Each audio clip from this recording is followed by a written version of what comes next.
President Trump to arrange for the arrest of Joe Biden. My view is that the problem in the United States right now over the election is a battle between the forces of evil represented by Joe Biden and those of righteousness and truth represented by President Trump. The evidence points to that it's absolutely overwhelming that instead of participating in an election, Biden was simply using the election in order to overthrow the state, as Hitler did in Germany in 1933. Traitors under English law traditionally went to the gallows, and that's where I think Biden should have gone or should go. Of course, in America you have an electric chair or something, some cruel and unnatural punishment. So I think that's where Biden should go, to the electric chair or to the gallows. He shouldn't be allowed to just continue with his sedition. It's very clear that these Democrats have been up to no good. Nancy Pelosi and an unprincipled, hysterically deranged Adam Schiff, they've all been uttering sedition. My letter to, or email to President Trump reads as follows. As one of your admirers, howbeit I don't agree with you on all policy matters, particularly Iran, can I give some advice? I saw in a tweet you said you had the law on your side, but not time. My suggestion is you change the equation and create time by the expedient of asking the FBI, Department of Justice, to investigate the evidence to charge Joe Biden with treason. Why should the American people have to go through weeks and weeks of agonizing? A criminal charge would be far better.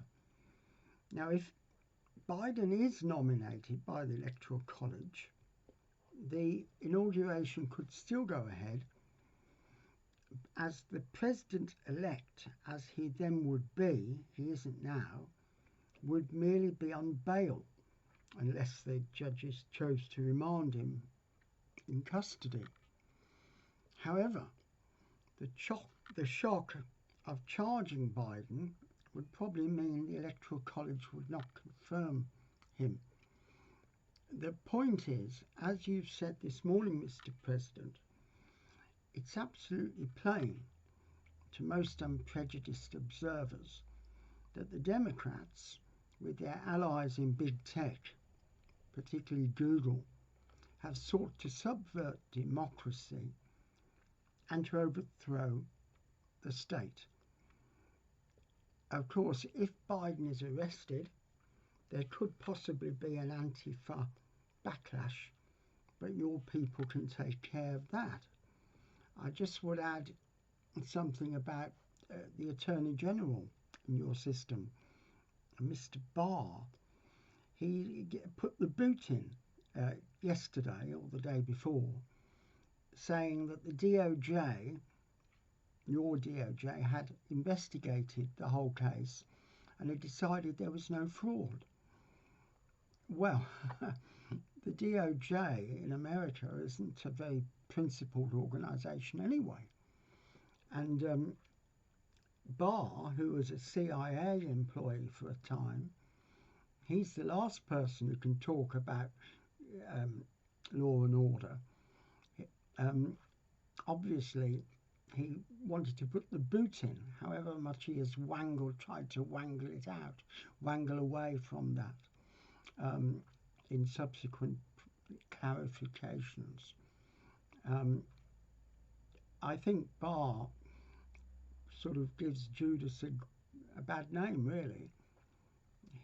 So obviously Barr is anti-American and certainly against you and anti-justice.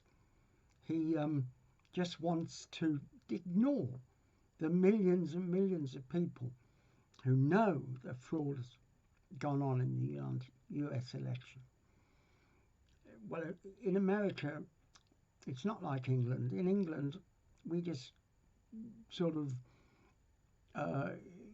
roll over when someone in the establishment says so-and-so is not the case. But in America, there are loads and loads of people who are willing to take the stand. And Barr has no veto on public discourse. So let's hope Barr will be gone before very long and that you are after your confirmation, Mr. President.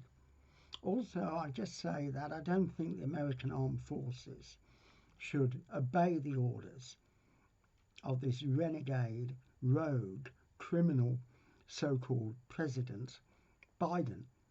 They should obey the orders of their lawful commander-in-chief who won the election, that is yourself. Okay, we'll leave it at that for now.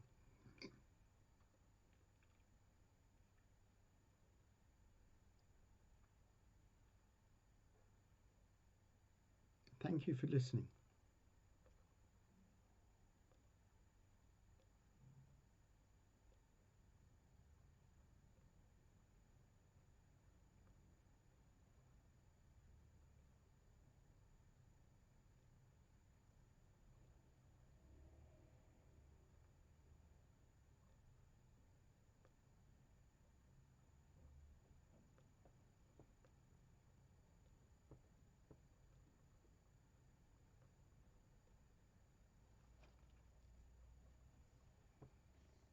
Hi, William.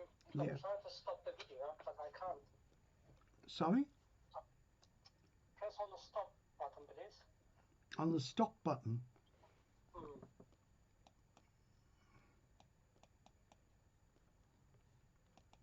There's a red button